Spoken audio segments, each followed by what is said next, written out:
Hello, আসসালামু আলাইকুম। আজকের ভিডিওতে সবাইকে স্বাগতম। আমরা আজকে দেখব যে বিডি জবস লাইভ সাইটটিতে কিভাবে as a candidate sign in করা যায় এবং যেকোনো জবের জন্য ওখান থেকে অ্যাপ্লাই করা যায়। তো প্রথমেই আমরা একটা যেকোনো ব্রাউজার ওপেন করে নেব। দেন আমরা ওয়েবসাইটের লিংকে চলে যাব। সেখানে গেলে আমরা এরকম একটা ইন্টারফেস দেখতে পাবো এবং উপরের ডান দিকে যদি আপনারা দেখেন ওখানে সাইন ইন নামে একটি অপশন আপনারা পেয়ে যাচ্ছেন। ওখানেই ক্লিক করলে দেখবেন যে আরো দুইটি অপশন ওখানে আছে, একটা ক্যান্ডিডেট আর একটা এমপ্লয়ার। যেহেতু আজকে আমরা ক্যান্ডিডেট হিসেবে সাইন ইন করবো, সো ওখানেই চলে যাবো। তো সাইন ইন অপশনটাতে যদি আমরা ক্লিক করি তখন এরকম একটা ইন্টারফেস আসবে, যেখানে কিনা আপনাদেরকে ইমেল অ্যাড্রেস এবং পাসওয়ার্ডটা ইনপুট করতে হবে যদি আগে থেকেই কারো অ্যাকাউন্ট এখানে ওপেন করা থাকে সেক্ষেত্রে।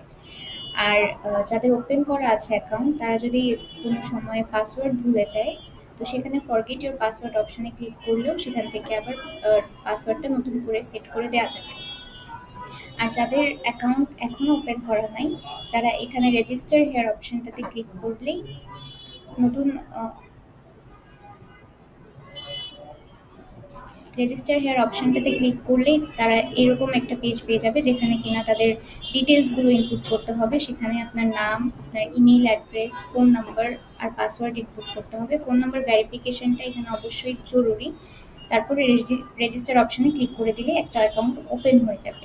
তো যেহেতু আমার অ্যাকাউন্ট আগে থেকে ওপেন করা আছে, তো আমি এখানে সাইন ইন করব।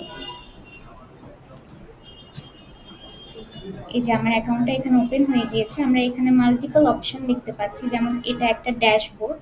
ড্যাশবোর্ডে গেলে আপনারা পুরো প্রোফাইলটা একেবারে দেখতে পাচ্ছেন এবং কি কি জব রেকমেন্ড করছে আপনাকে সেগুলো আপনারা এখানে দেখতে পারবেন।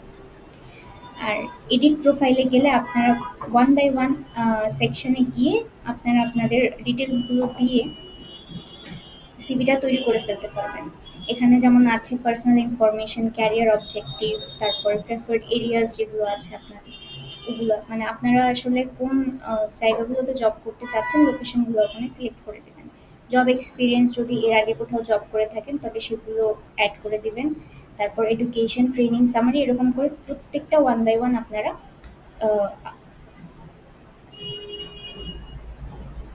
প্রত্যেকটাই ওয়ান বাই ওয়ান আপনারা এখানে সিলেক্ট করে সাবমিট করে দিবেন।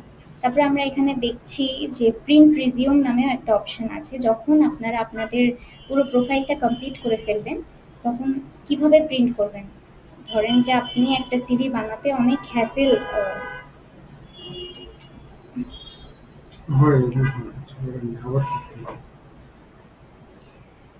ওকে, আপনারা হচ্ছে পুরো সিভিটা যখন কমপ্লিট করবেন তারপরে এখন প্রিন্ট করাতে চাচ্ছেন। এখন প্রিন্ট কিভাবে করবেন, আমাদের সাইটে এই সুবিধাটাও আছে যে আপনারা এখান থেকে প্রিন্ট করতে পারবেন ডাউনলোড করে।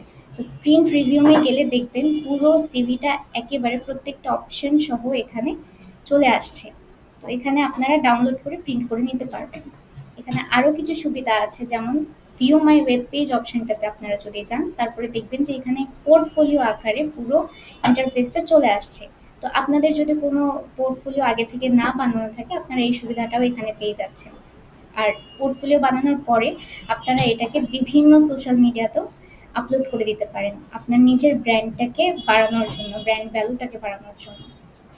তারপরে আমরা যদি আবার ব্যাক যাই, ওখানে গেলে আরও একটি অপশন আমরা পাচ্ছি, সেটা কিনা এনএফসি ওয়ার্ড। অবশ্যই আপনারা এনএফসি ওয়ার্ড হয়তো কেউ শুনেছেন, কেউ শোনেন নাই, তবে এখানে আমরা এই সুবিধাটা দিচ্ছি। এনএফসি অপশনটাতে ক্লিক করলে দেখবেন একটা ফাইল ডাউনলোড হয়ে যাবে। চলুন আমরা ফাইলটি ওপেন করে দেখি আসলে কি আসছে। তো ফাইলটা ওপেন হয়ে গেলে দেখবো যে আমরা এখানে একটা বিজনেস কার্ডের মতো আসছে, যেটা কিনা এই যে কিউআর কোডটা যেটা দেওয়া আছে এটা যদি আপনারা স্ক্যান করে ফেলেন, স্ক্যান করলে আপনাদের পুরো সিভিটা আবার ওপেন হয়ে যাবে। তো এটাই হচ্ছে বেসিক্যালি এনএফসি কার্ডের সুবিধা। তারপরে এখানে মাই জব অ্যাপ্লিকেশন অপশন আছে। আপনি যে জবগুলোতে অ্যাপ্লাই করবেন ওগুলো সিরিয়াল ওয়াইজ আপনার এখানে লিস্ট হয়ে যাবে। দেন আপনাকে যদি কোনো মানে কোম্পানি থেকে ডাকা হয় বা শর্ট লিস্ট করা হয় তবে এখানে আপনার জব অ্যালার্ট অপশনটা আছে, এখান থেকে আপনারা দেখতে পারবেন। তো এই তো হচ্ছে আমাদের একটা প্রোফাইল এভাবে করে আমরা খুলে ফেলতে পারবো অ্যাজ আ ক্যান্ডিডেট। তো ভিডিওটি ভালো লেগে থাকলে অবশ্যই কমেন্ট শেয়ার করতে ভুলবেন না। আর সবসময় বিডি জবসের সাথেই থাকবেন। ধন্যবাদ।